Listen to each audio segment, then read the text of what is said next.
The old farm road was dry and cracked, dust rising behind the worn-out boots of a girl named Ellie Rayner.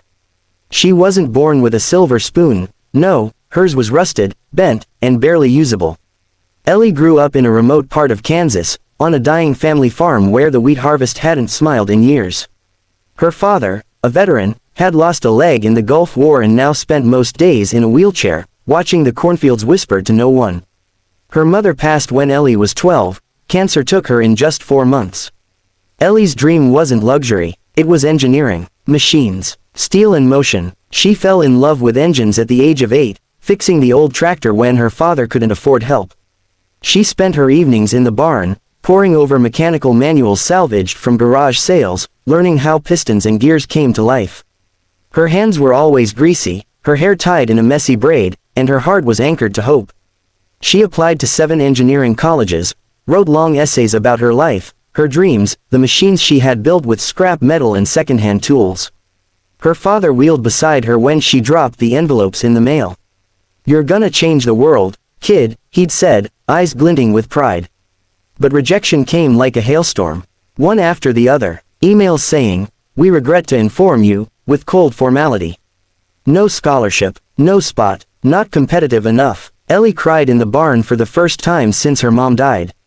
All those nights working by flashlight, all the hope she'd stored like seeds in a jar, crushed. Yet life didn't pause. The farm needed hands. Her dad needed care. So Ellie stayed. She built windmills to pump water, welded together broken farm tools, even built a makeshift drone to monitor the fields.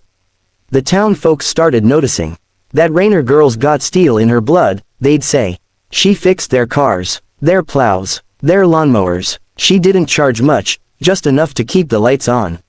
One day, while scavenging an old scrapyard 30 miles out, Ellie stumbled on something unusual, an abandoned military tank shell, just the rusting frame. It had no engine, no turret, and no future. But Ellie's eyes lit up. "I could bring you back," she whispered. The next 6 months became legend.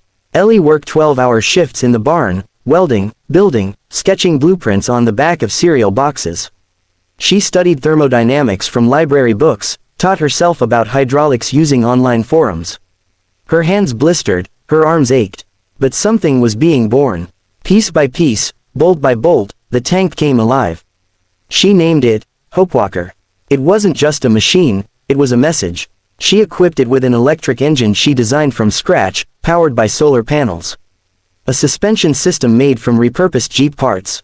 The armor, recycled steel from demolished barns. She didn't build a weapon, she built a statement. A peaceful beast that could navigate rough terrain, assist in disaster zones, and deliver aid where trucks couldn't go.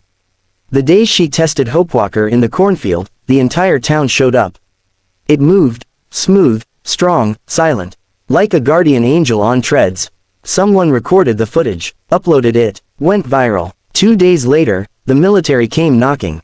Major Stephen Klein, head of research for the Army's Disaster Response Division, offered her a position. "We don't want you to fight. We want your mind, your heart. The country needs builders like you." Ellie's hands trembled as she signed the contract. From a rejected girl in the dust of Kansas to a government innovator traveling between Washington and disaster zones, Ellie's life turned on the axle of resilience. She returned to her hometown a year later, not in a tank, but in a black SUV marked DOD. The barn still stood. Her father wept when he saw her badge. "You built your way out," he said, choking. "I built my way forward," Ellie replied. Message: rejection is not the end.